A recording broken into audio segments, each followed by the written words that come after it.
No matter how you feel about the United Nations, it's the one place on planet Earth where nations get together and attempt to speak with one voice. That's why their resolutions can make a big difference.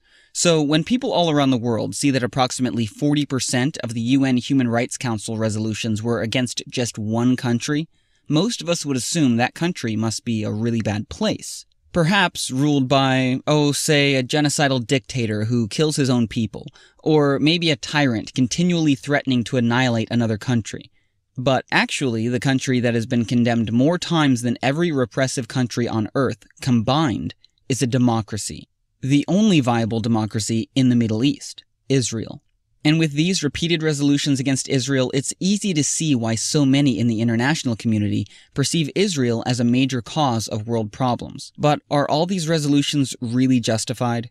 Because whether or not you agree with how Israel is handling its many challenges, when you do a basic comparison, like the number of deaths Israel is responsible for with the number of condemnations they've received, and then make that same comparison with other countries, it paints a surprising picture of a possible double standard.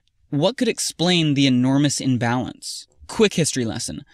In 1975, Cuba needed to gather support in order to take down the biggest democratic superpower dominating the global schoolyard, the United States. Seeing how the UN was mostly controlled by the democratic superpowers, Cuba, along with other communist nations, finally found a way to even the playing field, because it just so happened that, at the same time, a number of Muslim countries were looking for new, creative ways to gang up on Israel.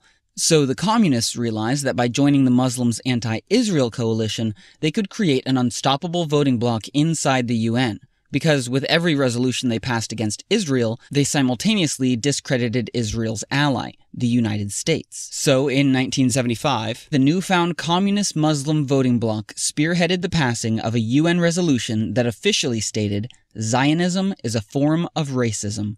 Yes, Zionism, the movement trying to find ways to protect Jews from racism, was redefined as racism, which is kind of like saying the civil rights movement is racism and Martin Luther King is a racist. This is why resolution after resolution after resolution against Israel from 1975 until this day easily passes through the UN. But today, this movement has a new tool for attacking Israel as the cause of all our problems: the UN's Durban Review Conference on Racism.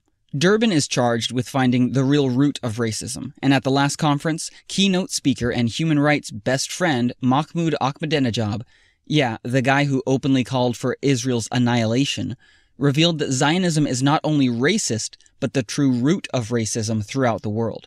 And what has history taught us about what tends to happen when one ethnic group is believed to be the hidden root to all the world's problems? What is happening at Durban is catastrophic, not only for Jews, but for the whole world. And it's growing, spreading, and gaining credibility through Durban.